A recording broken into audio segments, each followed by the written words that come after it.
I umpired this UCD crew yesterday again, so they beating Oxford. They were on this station again, and Oxford at the time were a mixture of blues and Cyrus. You can hear the umpire is getting them ready. Like attention. Go. Get ready, please.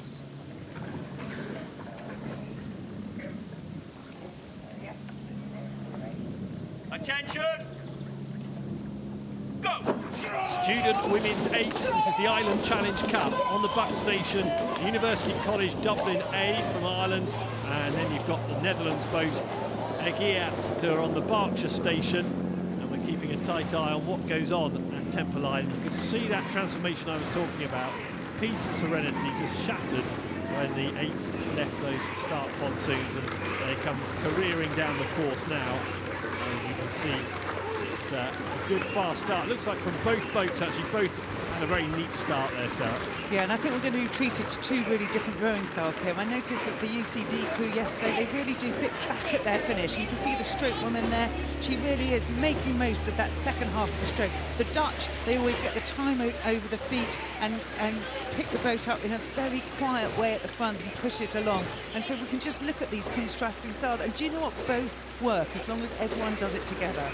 And it's much more fun to watch two contrasting styles on the water at the same time, isn't it? It's more exciting, more of interest than if you've got two copybook techniques in action. And you always eulogise about Dutch rowing technique. Every summer I hear you talking about how you love the way the Dutch row, don't you? It's true. We're looking at the UCD crew here at the moment, and you can see that lean back, the stroke woman, how she's leading her crew into that, and they really are pushing through that second half of the stroke. They used it yesterday to beat Oxford, and it was really, really effective and efficient.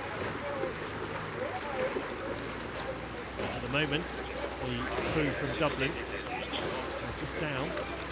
It takes a little bit longer to transfer the lead, doesn't it? We saw in some of the smaller boat races earlier on today, the lead exchanging 2 or 3 times in short succession, whereas here, when you get the Eights, when they get a lead, it takes a bit more of an overturning, doesn't it? Yeah, and look at the relaxation on the Dutch there. The stroke rate 35 strokes a minute.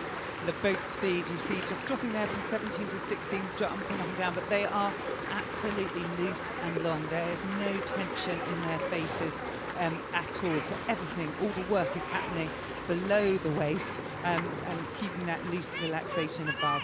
It's being effective just now, but look at the steering. Yeah, we just need them to straighten up. They will be asked to straighten up, I'm sure, in a moment. Cox needs to get on that pretty swiftly. Aegir 35 the stroke rate, and they want to keep that fairly consistent, I guess, like keeping the steering consistent, which they did just now, a bit of a wobble, but if they can keep it as consistent for as long as possible at 35, it's working at the moment. Yeah, and we're looking there at the UCD boat. Slightly more tension in their faces, but they're doing a great job of keeping the work on the legs rather than in the shoulders, because of course legs are 9 times stronger than arms. And so if you can press the boat, use your back as well, which they're doing beautifully here in this UCD boat, and that will really move it on. Keep the work out the arms, however tempting it is, because they just don't move the boat in as much as other parts of the body. But here, look, Aegir here are really having a good part in this middle part of the river race. That long, loose 35 strokes a minute is being really effective. Speaking to your physiology friends again, 9 times, you reckon, legs to arms? At least, I reckon. Well, my arms, I think about 90 times stronger with the legs than my arms. Glance over the shoulder, stroke rate 34, so it's only dipped by 1. And now they've come off the start in the 40s, and now they've got themselves into the race, and they're not taking anything for granted. They have got a lead, but they're keeping their stroke rate up, 34, 33. They're just coming down into a real strong race rhythm. And if they're contented, if UCD can come back on them, we'll see that come back up into the high 30s, I would imagine, as we come into the enclosures. Fleur Van Dijk, you can see there, the Cox for Aegir. Has managed this race very well so far. Heitz Janssen in the stroke seat. And then you've got Smedling, Zorzi, Van Daal, Brazinga, Van Norrell, Van der Sluis. I know you can see at the bow seat the rocks, that's Leary rocks in the bow seat for the Aegir boat. And yes, there they are, picking it up, moving it through, really making the middle part of the stroke effective for them. And I think we should give a shout out to UCD's coach Tom Sullivan. It's his 60th year of coaching. Phenomenal contribution to be doing that. Honeymoon period. He'll get found out soon. Yeah, that's a good effort, that, isn't it? 60 years of coaching, lots of past successes as a rower himself and then as a coach here at Henley Royal Regatta. So well done to him. Yeah, I hope he's in the launch watching his crew. That's of University College Dublin, coach. I think I've worked out why you are so impressed with Dutch rowers. It's ever since the Dutch team bus picked you up when you were left stranded in Plovdiv in Bulgaria a couple of years ago, wasn't it? They came to your rescue, do you remember? My rescue, Tim?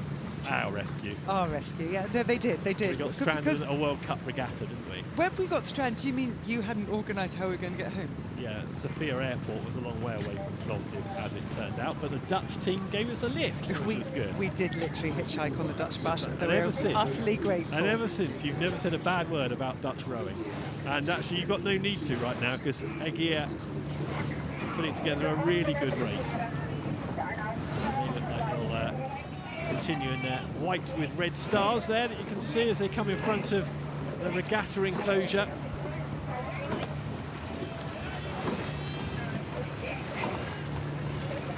It's quite a lead they've got on University College Dublin, but it has been a decent race.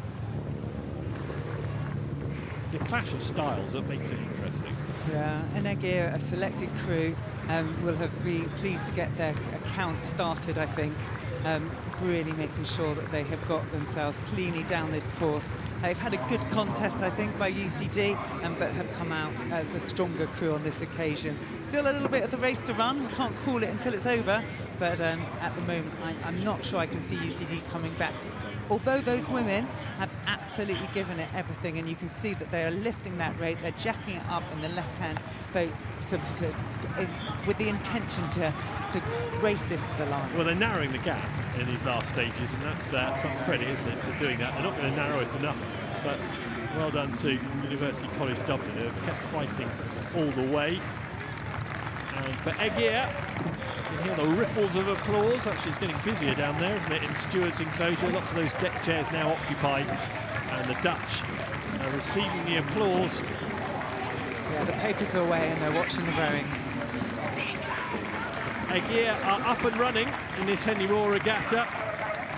So far, so good. They win their Ireland Challenge Cup heat against University College Dublin. Stylishly, a couple of lengths of difference in the end. Well done to University College Dublin, because they've hung in there. But a good win for the Dutch.